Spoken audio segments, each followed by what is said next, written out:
Hello everyone, how are you all? I hope you all are fine. आज है 26 जनवरी 2026। अब हम शुरू करेंगे अपना आज का current affair news analysis in detail में। देखेंगे क्या क्या न्यूज आज इंपॉर्टेंट है। तो सबसे पहले पेज की बात करें तो इंडिया प्रेसिडेंट ऑफ इंडिया के द्वारा बोला गया है कि India was spreading the message of peace in world marked by conflict, asserting that global harmony was essential for securing the future of humanity के लिए। तो ये इंडिया के प्रेसिडेंट के द्वारा बोला गया है। सेकेंड न्यूज जो है इसमें फ्रंट पेज पे वो है parties plot to exclude Assam voters। इसमें जो leader of Congress and 5 other opposition parties in Assam on Sunday submitted a memorandum to the state chief electoral officer को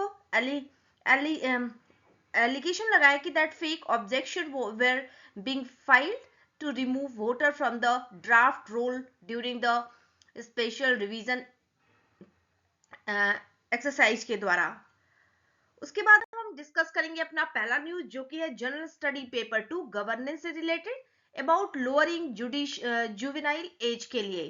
तो ये रिसेंट में न्यूज में क्यों रहा है, इसके क्या कॉन्टेक्स्ट है, ट्रांसफर सिस्टम क्या है and argument in favour of lowering the age threshold, ये किस लिए बोला गया, इसको हम डिटेल में एनालाइज करेंगे। अगर हम कॉन्टेक्स्ट की बात करें तो bill proposes amending the judicial justice care and protection of children act 2015 to lower the transfer threshold from 16 to 14 years for children accused of heinous offenses में।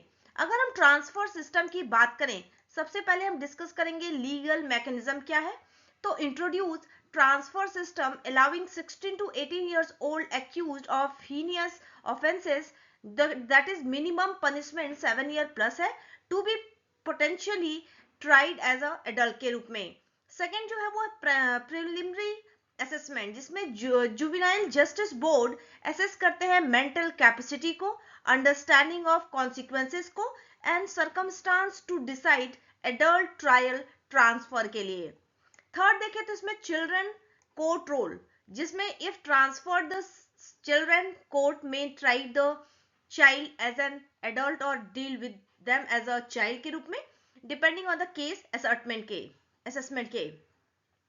अब हम बात करेंगे क्या है argument in favour of lowering the age threshold, जिसमें सबसे पहला है डिटरेंस लॉजिक, जिसमें सपोर्टर्स आर्ग्यू स्ट्रिक्टर ट्रीटमेंट में discourage violent behaviour by 14 to 16 year old in heinous offenses में through stronger fear of consequences के लिए। अगला है सेकेंड इसमें पब्लिक सेफ्टी डिमांड, जिसमें high profile brutal crime generate करता है pressure for stronger accountability measures के लिए to prevent repeat offending and protect broader community safety के लिए। थर्ड इसमें विक्टिम जस्टिस फोकस, इसमें एम्फसाइज करता है the proportional punishment for severe harm के लिए, aligning consequences closer to adult style responsibility and perceived moral accountability के लिए। तो ये कुछ है related to argument in favour of lowering the age threshold से रिलेटेड न्यूज के बारे में। अब हम बात करेंगे argument against lowering the age threshold. तो इसमें क्राइम शेयर लो, जिसमें एनसीआरबी ने शो किया है कि जो children in conflict with law cases at 13,365 in 2023, only 0.5% of total criminal crime nationally weaken करता है claim of major youth crime wave को। ओल्डर 10 जो टीन्स डोमिनेंट है उनका, तो उसमें जो 14,036 CICL जो children in conflict with law apprehend करते हैं 2023 में, जिसमें 79% were 16 to 18 years across most states, showing lower show करते हैं younger adolescent and are not a primary driver. तीसरा इसमें यंगर ग्रुप गैप, जिसमें सिर्फ 21% were aged 12 to 16% in overall national trend में। थर्ड है फोर्थ इसमें आर्बिट्रेशनेस एक्सपेंड, जिसमें लोअरिंग एज स्प्रेड करता है subjective transfer process to younger children, increasing inconsistent outcome and unequal treatment across similar cases में. Fifth देखें तो रिहैब प्रिंसिपल डाइल्यूटेड, जिसमें juvenile justice is founded on reform and reintegration. Early adult trial exposure weaken करता है restorative outcome and long term correction changes का. अब हम देखते हैं क्या है वे फॉरवर्ड. तो पहला है अर्ली इंटरवेंशन, जिसमें हमें स्ट्रेंथन करना चाहिए early risk identification through school से, आंगनवाड़ी से एंड लोकल बॉडी से. एग्जाम्पल है मिशन वात्सल्य, जिसमें चाइल्ड प्रोटेक्शन फ्रेमवर्क आता है. सेकेंड है हमें फोकस करना चाहिए मेंटल हेल्थ सपोर्ट पे, जिसमें इंटीग्रेट करना चाहिए counselling and de addicted for adolescent in conflict situation. Example है tele Manas for mental health support के लिए. थर्ड इसमें हमें स्ट्रेंथन करना चाहिए जेजेबी, दैट इज स्टैंडर्डाइज करना चाहिए preliminary assessment protocol and training to reduce the arbitrariness को. फोर्थ है हमें रिहैब फर्स्ट मॉडल अप्लाई करना चाहिए, जिसमें हमें एक्सपेंड करना चाहिए education skill training and restorative justice pathway को. एग्जाम्पल की बात करें तो open learning and skill pathway through PMKVY linkage के साथ. ये कुछ वे फॉरवर्ड है इसके लिए. अगर हम बात करें करंट स्टेटस क्या है ऑफ जुवेनाइल जस्टिस लॉ का, तो सबसे पहले जो बात करें तो हाई पेंडेंसी है. जैसे हम अगर डेटा की बात करें तो एज ऑफ अक्टूबर 2023 तक 55% जो केसेस थे before juvenile justice board were pending, averaging 154 case पर जेजेबी में जेजेबी को पड़ता है. अगर हम बात करें बेंच के शॉर्टेज का, तो नियरली 25% जो जेजेबी है are functioning without the required 3-member bench and 30 lakh and attached legal service clinic के लिए. थर्ड इसमें प्लेस ऑफ सेफ्टी, जिसमें 14 state has not established the mandatory place of safety for children aged 16 to 18 accused of heinous offenses के लिए. Fourth है इसमें standard compliance, जिसमें only 11 of 292 district meet all the 7 minimum standard. There are only 14 child care home exclusively for girls के लिए. अब हम discuss करेंगे general study paper 2 vulnerable section, that is adult immunisation gap in India elderly population के लिए. अगर हम context की बात करें कि ये रिसेंट में न्यूज में क्यों रहा एंड व्हाई जो एल्डरली वैक्सीनेशन मैटर करता है एंड क्या है की barrier in the vaccination drive में, तो ये हम डिटेल में एनालाइज करेंगे. अब आते हैं हम अपने कॉन्टेक्स्ट पे. तो India has nearly 130 million people aged 65 plus, but vaccine coverage for older adult is less than 5% compared to 75 to 90% childhood coverage under universal immunization program के अंदर. अब हम बात करें why elderly vaccination matter, तो सबसे पहला है इम्यूनो सेंसेस रिस्क, जिसमें एजिंग वीकन करता है इम्यूनिटी को, so infection last longer and complication become severe, increase करता है फर्टिलिटी को एंड डिपेंडेंस को. सेकेंड है इसमें सिंगल थ्रेड, जिसमें herpes zoster life time risk is approximately 30%, rising to 50% by age of more than 85%, which complicates like vision loss होता है, stroke risk होता है, तो ये सारे इसमें दिक्कतें आती हैं. थर्ड इसमें influenza in India. India has 2 peak monsoon, जिसमें 2 peak होते हैं, जिसमें मॉनसून प्लस विंटर आता है, जिसमें rising year around exposure risk का. फोर्थ इसमें देखें तो न्यूमोनोकोकल फैटेलिटी, जिसमें case fertility rate for invasive pneumococcal infection is 20 to 25% in age group of more than or equal to 65 years के, versus 5 to 10% approximately in younger adults में. तो ये कुछ है वैक्सीनेशन क्यों जरूरी है एल्डर्स के लिए. अब हम आते हैं क्या है की barriers in the vaccination drive. तो सबसे पहला जो इसमें वैक्सीनेशन ड्राइव का बैरियर है वो है कॉस्ट बर्डन, जिसमें uptake is limited because most adult vaccines are out of the pocket for seniors and high cost vaccines deter demand, coverage remain less than 5% का। सेकेंड है इसमें वीक सिस्टम, जिसमें low adult vaccine coverage less than 5% reflect करता है weak surveillance का, absence of adult registries का, limited provider training का and lack of public campaigns का।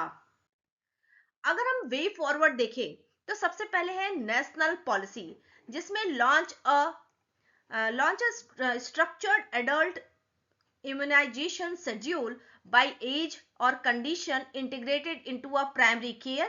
एग्जाम्पल है ACIP adult immunization schedule USA का। सेकेंड इसमें कॉस्ट सपोर्ट, हमें प्रोवाइड करना चाहिए subsidise high impact vaccination for 65 plus के लिए through a pooled procurement. Example है deliver via Ayushman Bharat health and wellness centre under NHMK।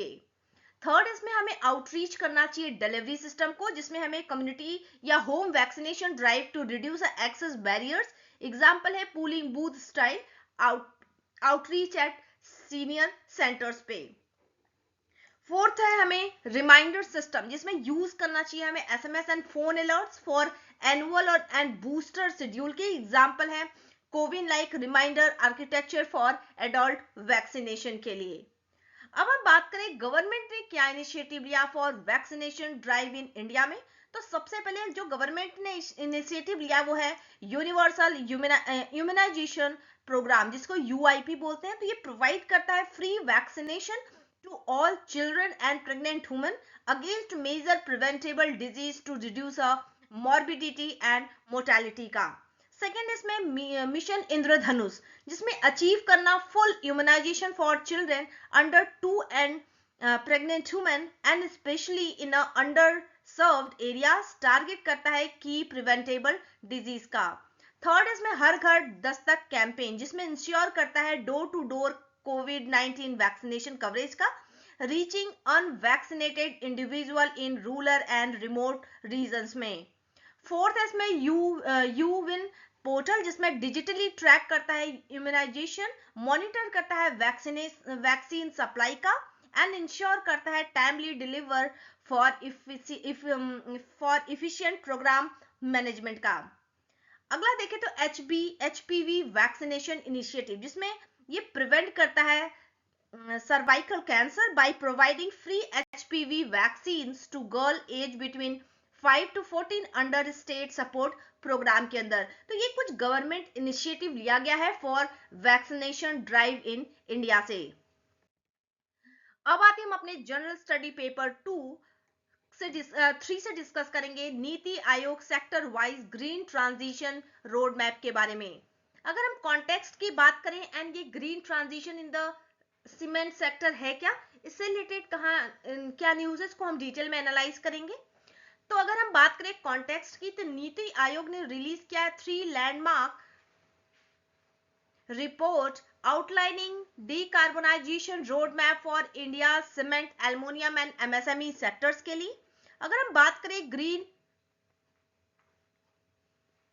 Green transition in the cement sector की बात करें तो सबसे पहला है ग्लोबल स्टेटस, जिसमें India is the world second largest cement producer after China, contribute करता है अबाउट 13% ऑफ ग्लोबल आउटपुट का। सेकेंड है इसमें इमिशन इम्पैक्ट, जिसमें इन 2023 cement output was 391 million tonnes का, अकाउंट करता है for approximately 7% of India's total CHG emission का। थर्ड इसमें फ्यूचर ग्रोथ, जिसमें cement production is projected to rise 7-fold to 2100 million tonnes by 2070 तक टू सपोर्ट इंफ्रास्ट्रक्चर एक्सपेंशन का। Fourth इसमें decarbonisation goal, जिसमें रोड मैप एम करता है to reduce carbon intensity from current 0.63% to CO2 to 0.63 ton CO2 to 0.09 to 0.13 ton CO2 पर ton by 2070 तक। तो ये कुछ डेटा है about the green transition in the cement sector में। अगर हम बात करें क्या है recommendation for the cement sector, तो सबसे पहला है क्लिंकर रिडक्शन, जिसमें हमें रिड्यूस करना चाहिए the limestone to cement ratio using fly ash and slag to lower emission. Second है हमें फ्यूल स्विचिंग, जिसमें हमें रिप्लेस करना चाहिए coal in cement kilns with a refuse derived fuel के साथ फ्रॉम अ म्यूनिसिपल वेस्ट से। थर्ड है कार्बन कैप्चर, जिसमें हमें डिप्लॉय करना चाहिए carbon capture utilisation and shortage to manage residual emission का। फोर्थ देखें तो स्टैंडर्ड रिफॉर्म, जिसमें हमें शिफ्ट करना चाहिए from input based norm to performance based standard to encourage low carbon cement blend के साथ। अब हम देखेंगे ये green transition in the aluminium sector है क्या। इससे रिलेटेड अगर डिस्कशन करें तो प्रोडक्शन रैंक की अगर बात करें तो India is the second largest producer of primary aluminium, contribute करता है 6% ऑफ द ग्लोबल आउटपुट का, and 40 to 50% of India's primary aluminium output is exported. Second देखिए अगर इमिशन बर्डन का, तो aluminium production reach 4 million turns in 2023, accounting for about 2.8% of national emission का। Third देखें तो हाई इंटेंसिटी, जिसमें जो करंट इमिशन इंटेंसिटी है वो 20 to 21 CO2 पर टन है, well above the global average of 15 CO2 का है। अगर हम बात करें क्या है recommendation from for aluminium sector, तो सबसे पहले है शॉर्ट टर्म, जिसमें हमें शिफ्ट करना चाहिए to renewable energy round the clock to decarbonise the smelting process का। सेकेंड है हमें इसमें है हमें मीडियम टर्म्स, जिसमें हमें अडॉप्ट करना चाहिए स्मॉल मॉड्यूलर रिएक्टर्स और captive nuclear plants for stable zero carbon base load के साथ। थर्ड है हमें लॉन्ग टर्म, जिसमें हमें इंटीग्रेट करना चाहिए CCUS with the existing coal-based power plant to manage the decarbonization के लिए। फोर्थ है हमें रिसाइकलिंग एक्सपेंशन, जिसमें हमें प्रमोट करना चाहिए secondary aluminium production through a scrap recycling के लिए। अब हम बात करेंगे ग्रीन ट्रांजिशन इन MSME सेक्टर में। तो सबसे पहले अगर सेक्टर साइज की बात करें तो India has nearly 69 million MSME which contribute 30% of GDP and 45.7% of total export का। अगर हम इमिशन शेयर की बात करें तो MSME इमिट करता है 135 million tons of CO2 इन 2022 में, अकाउंट करता है for about 3 to 4% of national emission का। अगर हम बात करें रिकमेंडेशन के बारे में, रिकमेंडेशन क्या है।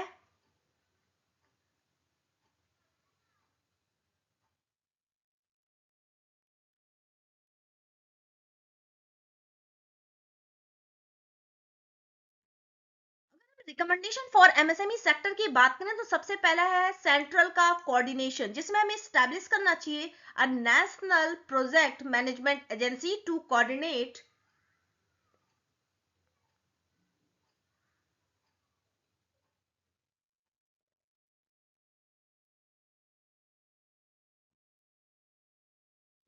The MSME green transition across industrial cluster में।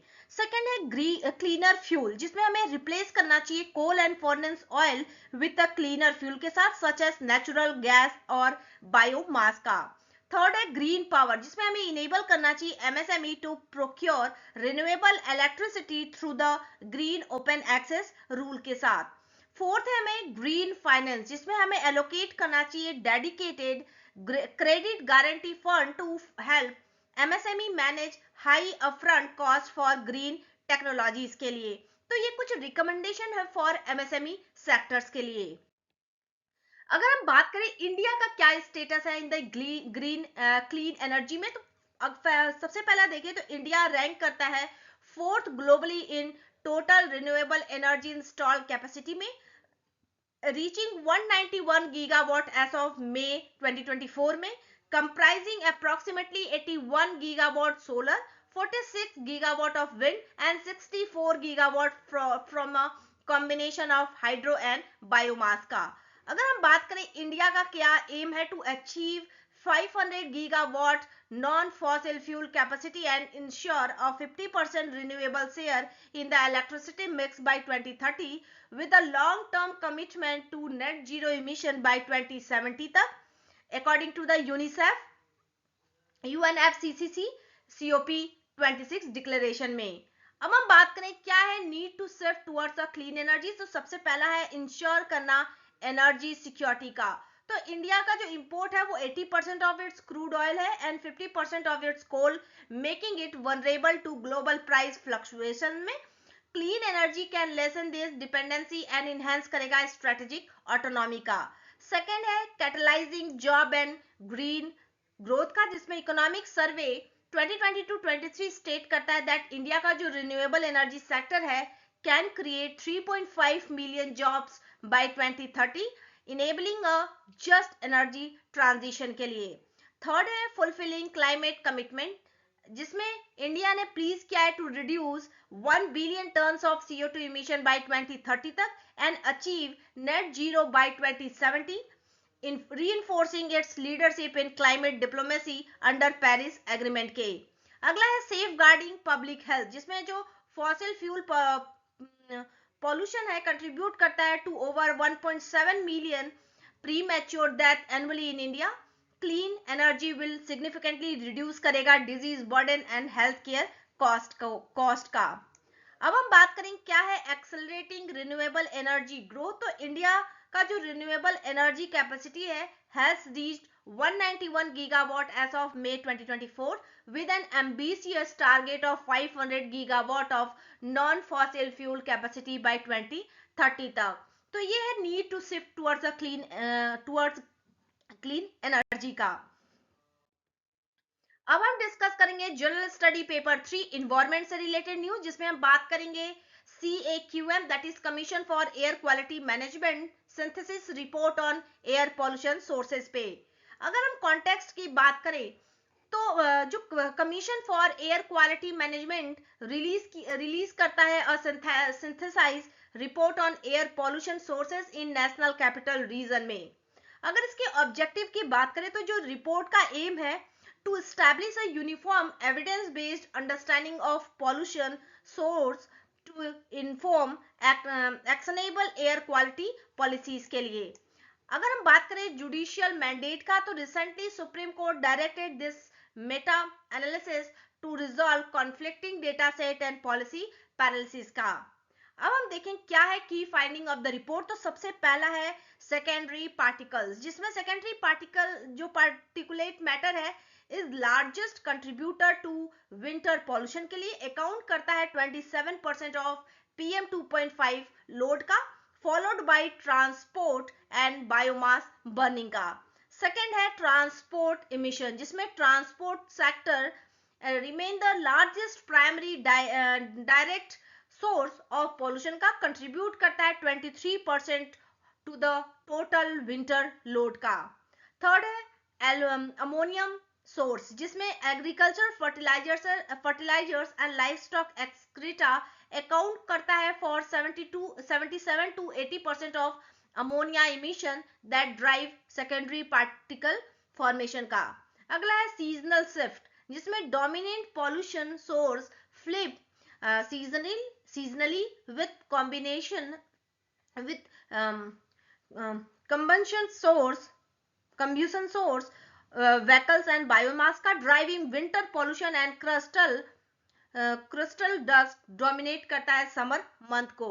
अगला है एयर सेट अप्रोच, जिसमें scientific consensus confirm that precursor gases travel across state border, validate करता है रीजनल एयर सेट अप्रोच का over ineffective city specific ban में। अगर हम बात करें इसमें अर्बन नॉइज पॉल्यूशन का, जो कि जनरल स्टडी पेपर 3 से इन्वायरमेंट से रिलेटेड न्यूज है, इसमें जो इंडिया का अर्बन नॉइज लेवल है rising sharply but monitoring system still noise as a nuisance rather than a measurable public threat का। अगर हम नॉइज पॉल्यूशन की बात करें, नॉइज पॉल्यूशन होता क्या है, तो ये एक अनवांटेड और एक्सेसिव साउंड है that harm the health and comfort in India's noise rule में day time limit range from 75 dB industry to 75 dB residential में, 75 dB इंडस्ट्रियल में एंड 50 dB रेसिडेंशियल में, एंड नाइट लिमिट जो है वो है from 70 dB to 40 dB with a silence zone 50-40 dB day and night में। तो ये कुछ नॉइज पॉल्यूशन के बारे में है।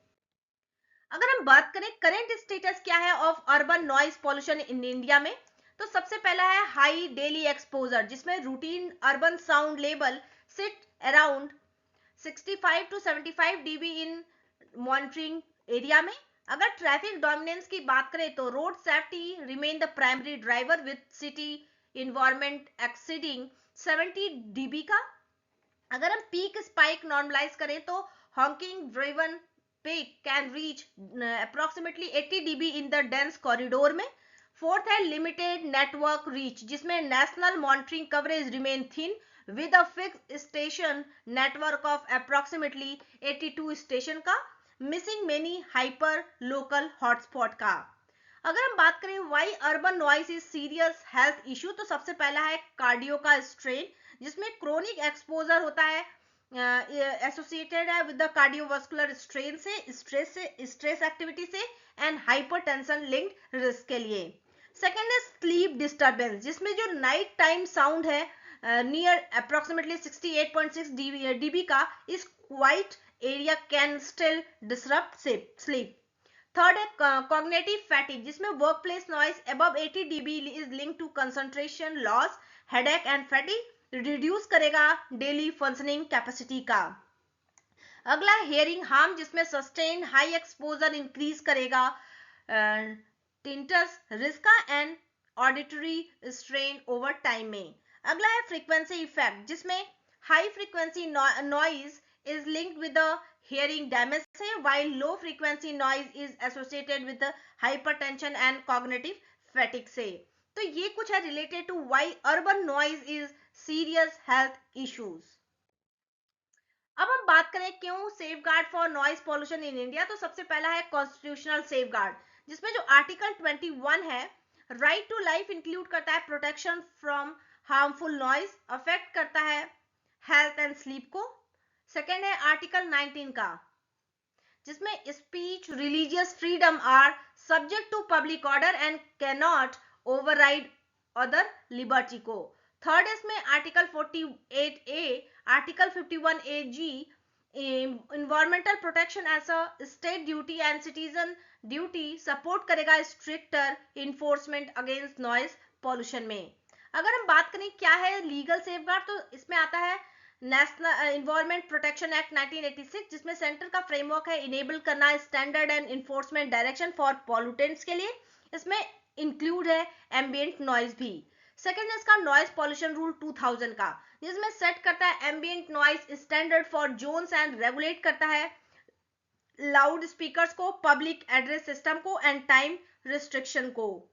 अगर हम बात करें इंस्टीट्यूशनल सेफगार्ड का, तो उसमें NANMN मॉनिटर करता है बैकबोन मॉनिटरिंग बैकबोन, जिसमें central pollution control board national ambient noise monitoring network run करता है fix station system to track ambient noise trend का।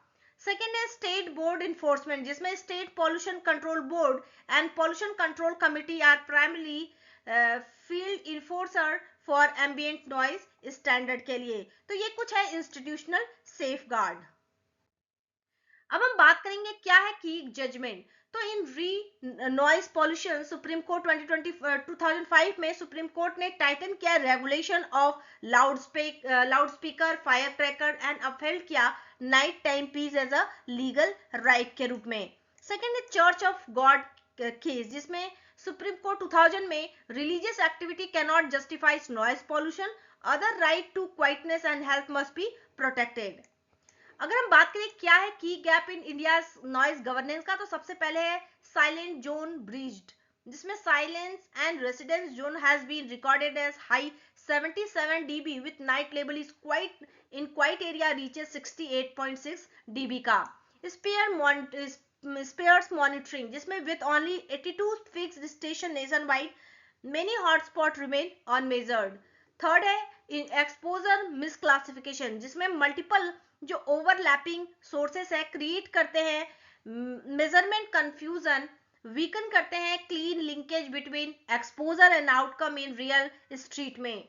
अगला है एवरेज बायस, जिसमें station often report only 65 to 75 dB average peaking missing peak spike that drive stress. अगला है micro climate impact, जिसमें dense build करते हैं build form local condition say propagation making the same source more harmful in the compact street में। तो ये कुछ gap in the India के नॉइज गवर्नेंस में।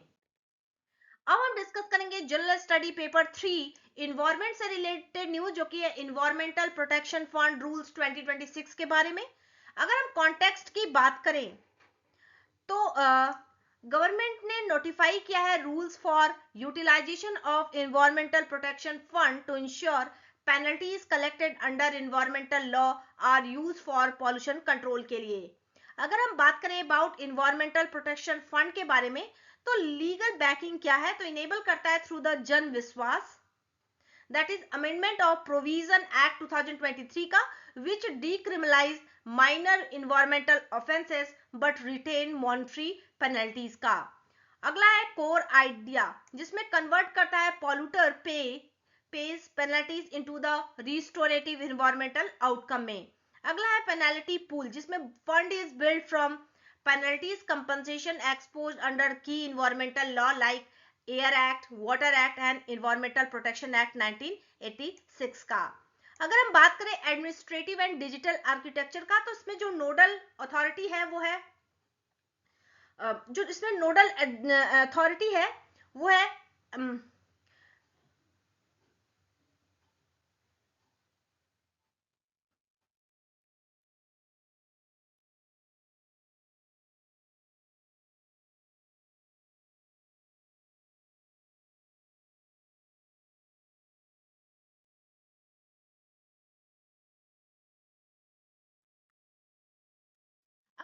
नोडल अथॉरिटी की बात करें कौन नोडल अथॉरिटीज में इन्वॉल्व है, तो इसमें ministry of environment forest and climate change administer करेगा फंड के लिए और नोटिफाई करेगा अनदर जो कंपिटेंट बॉडी है उसके लिए। अगर हम बात करें प्रोजेक्ट मैनेजमेंट यूनिट मॉडल का, तो ये डेडिकेटेड जो प्रोजेक्ट मैनेजमेंट यूनिट है central and state for implementation के लिए। ऑनलाइन पोर्टल जो है इसमें CBCB portal online portal enable करता है tracking of allocation, utilization and project output के लिए। अगर हम कैग ऑडिट की बात करें तो fund to be audited periodically by CAG to prevent misuse and diversion के लिए। अब हम बात करें permitted use of the fund, तो सबसे पहले है पॉल्यूशन कंट्रोल में, जिसमें प्रिवेंशन के लिए control and mitigation of air water soil pollution के लिए है। अगर हम बात करें परमिटेड यूज ऑफ फंड का, तो साइट रेमेडिएशन के लिए, जिसमें restoration of contaminated and degraded environmental sites के लिए। अगर हम बात करें मॉनिटरिंग सिस्टम का, तो इंस्टॉलेशन में, ऑपरेशन में एंड मेंटेनेंस में ऑफ मॉनिटरिंग इक्विपमेंट के साथ। अगला है लैब स्ट्रेंथनिंग, जिसमें building and upgrading lab infrastructure for environmental testing compliance के लिए। एंड अगला है इंस्टीट्यूशनल कैपेसिटी, जिसमें capacity building of regulator and technical personnels for stronger enforcement के लिए है। एंड अगला देखिए तो क्लीन टेक पोस्ट, जिसमें research, innovation and adoption of clean green technologies for sustainability के लिए। तो ये कुछ परमिटेड यूज है ऑफ द फंड का। अब हम डिस्कस करेंगे प्रेजेंट से related news art and culture से, जिसमें हम बात करेंगे ग्रंथ कुटीर के बारे में। तो प्रेसिडेंट द्रौपदी मुर्मू इनॉग्रेटेड ग्रंथ कुटीर एट राष्ट्रपति भवन। जो स्क्रिप्चर लाइब्रेरी है, इसका एम है to preserve India's literature heritage across its 11 classical language में। It houses about 2,300 books and 50 rare manuscripts written on a palm leaf, bark, cloth and paper पे. It explicitly replaced colonial era text with a curated work rooted in a indigenous knowledge system में। जो initially ये promote करता है unity in the diversity, raises citizen awareness of India civilization tradition का। अगर हम बात करें क्लासिकल लैंग्वेज का, तो this are the ancient language with independent traditions and rich literacy history, influence करता है later literacy and philosophical work के लिए। अगर हम बात करें recognition of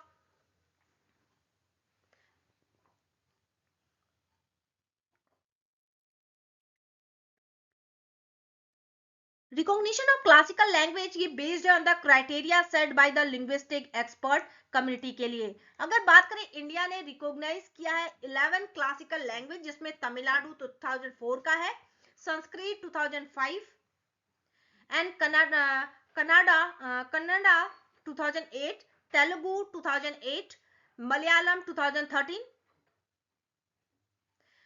Udiya 2014, 5 more were added in 2024, that is Marathi, Pali, Prakriti, Asami and Bengali। तो ये क्लासिकल लैंग्वेज के बारे में एनालिसिस है। अब हम डिस्कस करेंगे प्रीलिम्स से रिलेटेड न्यूज पॉलिटी से, that is national voter day 2026 के बारे में।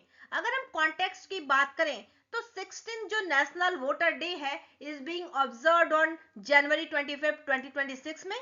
इसका इस बार का थीम था my India my vote with tagline citizen at the heart of Indian democracy, highlight करता है voter central role in democracy में।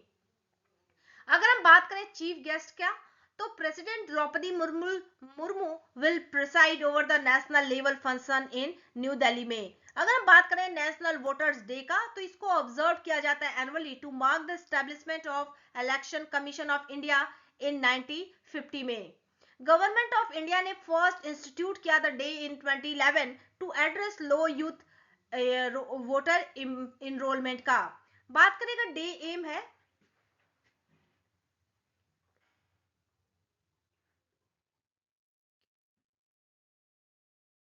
the voter of India first instituted the day in 2011 to address low youth voter enrollment का।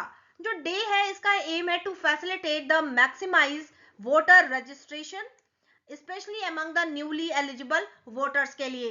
Day include है conferment of national award for best electoral practices and promote करना systematic voter education and electoral participation के लिए ECI voter awareness programme का।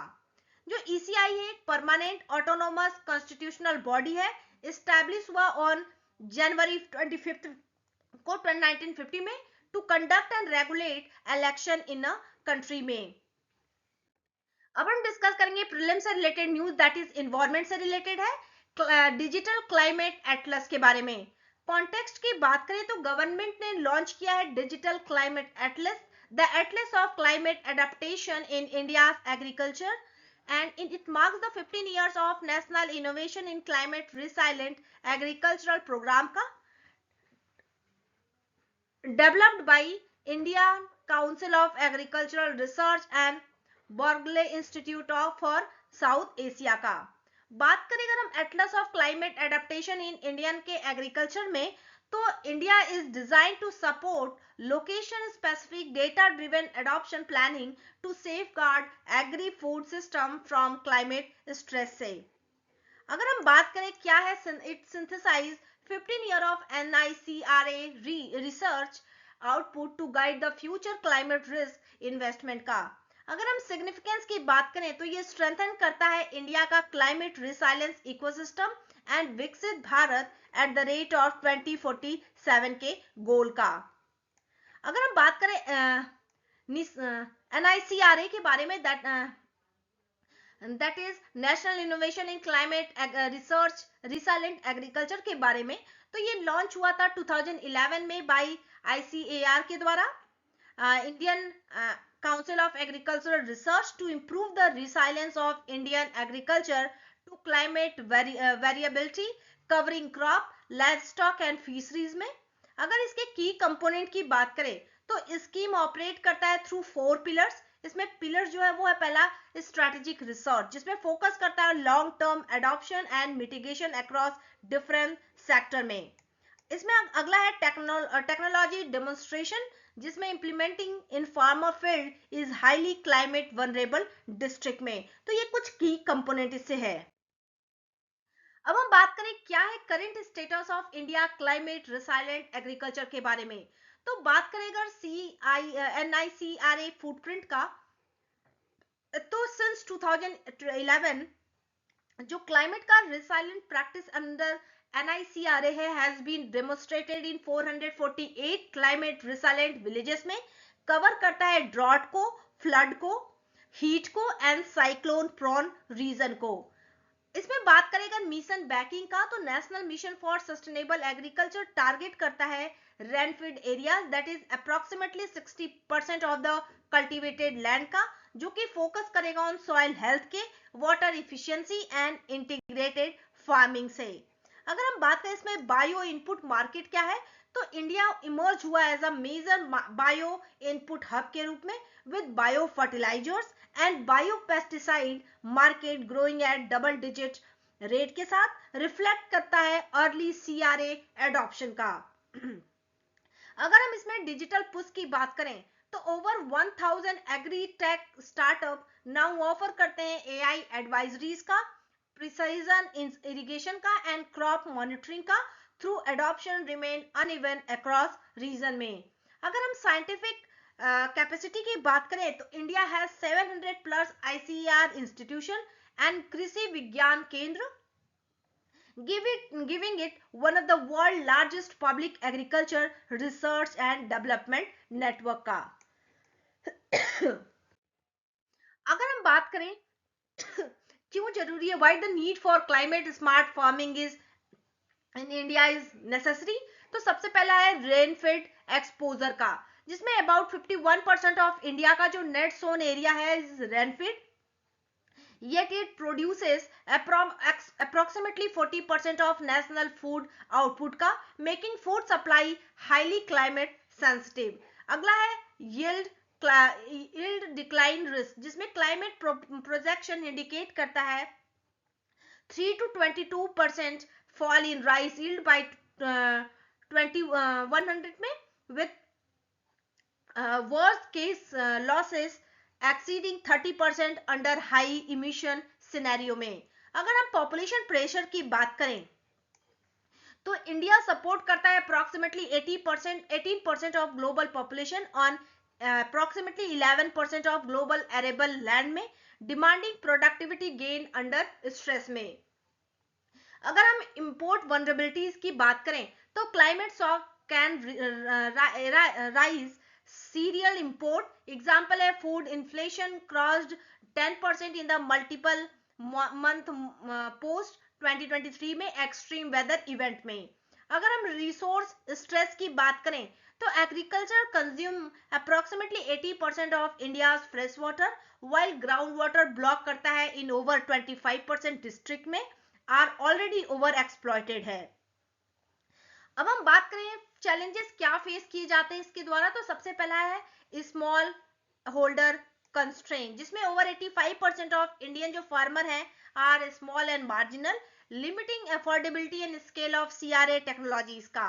अगला है digital divide, जिसमें only 40% of rural household has reliable internet access, restricting digital advisories का। अगला है सॉइल डिग्रेडेशन, जिसमें अबाउट 30% ऑफ जो इंडिया का लैंड है is degraded, weakening the effectiveness of interventions का। अगर बात करें अगला है इसमें जो चैलेंज फेस किया जाता है वो है इनपुट क्वालिटी गैप्स। तो इसकी बात करें तो सस्टेन्ड जो बायो फर्टिलाइजर इरोड करता है फार्मर के ट्रस्ट का, एग्जाम्पल है inspection have found around 15 to 20% of biofertiliser samples का failing to meet a prescribed quality standard in a recent year में। तो ये है आज का हमारा पूरा current affair news analysis in detail में।